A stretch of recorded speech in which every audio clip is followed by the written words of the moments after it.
तक वो रकम नहीं बनी और वो शख्स पैदा नहीं हुआ जो राघव चड्ढा को, आम आदमी पार्टी को या अरविंद केजरीवाल को खरीद ले। नमस्कार दोस्तों, मैं बात कर रही हूँ राघव चड्ढा की। अब राघव चड्ढा को लेकर मैं ऐसा सोच रही हूँ कि कहीं राघव चड्ढा स्पाई तो नहीं थे या धुरंधर का सबसे बड़ा रूप तो नहीं थे, क्योंकि आप देखिए कि अचानक से वो पार्टी से नाराज होते हैं, नाराजगी दिखाते हैं आम आदमी पार्टी से और भाजपा में चले जाते हैं। वही कहते नजर आते हैं कि मेरे पास दो ही ऑप्शन थे, या तो मैं राजनीति छोड़ दूँ या फिर मैं भाजपा में चला जाऊँ।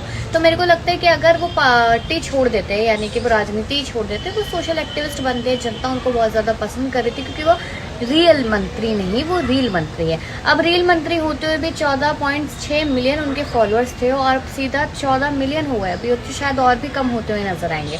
दूसरी बड़ी चीज, उनके कुछ बयान लगातार वायरल हो रहे हैं, जिसमें वो सबसे बड़ा बयान देते नजर आते हैं कि भाजपा पार्टी गुंडों की पार्टी है और गुंडों की पार्टी से मैं हमेशा दूर रहूंगा।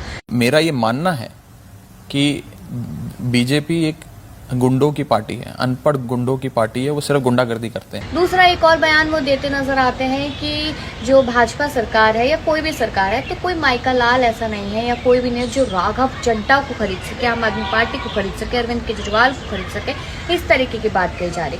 तो आप लोगों से मैं हमेशा यही कहती हूँ, ये नेता ना तो जनता का होता है, नेता ना ही अपनी पार्टी का होता है, नेता ना ही अपने संयोजकों का होता है, और नेता ना ही अपना होता है। वो अपनी कही हुई बात भी भूल जाता है, तभी वो नेता होता है। तो ये बात हमेशा आप लोगों को याद रखनी चाहिए। और ऐसे ही कुछ राघव चड्ढा ने भी कमाल कर दिखाया है, क्योंकि लोगों को लगा था कि एटलीस्ट एक युवा नेता है, पढ़ा लिखा नेता है, राहुल गांधी के बाद कहने का राघव चड्ढा का नाम सामने आता था, लेकिन अब उन्होंने दिखा दिया कि वो कितने पढ़े लिखे हैं। ठीक है, और दूसरी बड़ी बात, उनके सारे बयानों की वीडियोस देखिए आप पहले।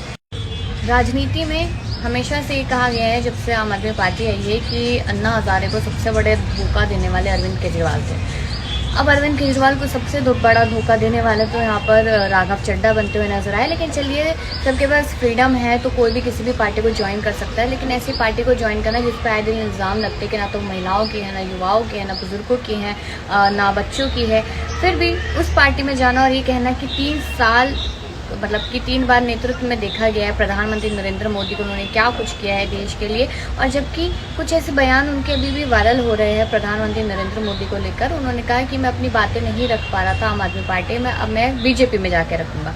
बीजेपी में लिमिटेड लोगों को बोलने की आज़ादी है कि ये उनको मालूम नहीं है, और अगर वो जा रहे हैं उनको लेकर ये सोचेंगे कि एक पढ़ा लिखा इंसान है, लेकिन पढ़ा लिखा इंसान ऐसी कैसी बेवकूफ़ी कर सकता है, इसको लेकर एक सवाल बना हुआ है। तो मैं सिर्फ एक पीओवी रख रही हूँ और जिस तरीके की खबरें लगातार चल रही है मैं वो बता रही हूँ। अब आप लोग राय दीजिएगा कि राघव चड्ढा का फ्यूचर क्या है। क्या उनकी थोड़ी बहुत जो आवाज़ निकलती थी, क्या वो भी बंद हो जाएगी, या फिर सच में भाजपा उनको बोलने का मौका देती नजर आएगी।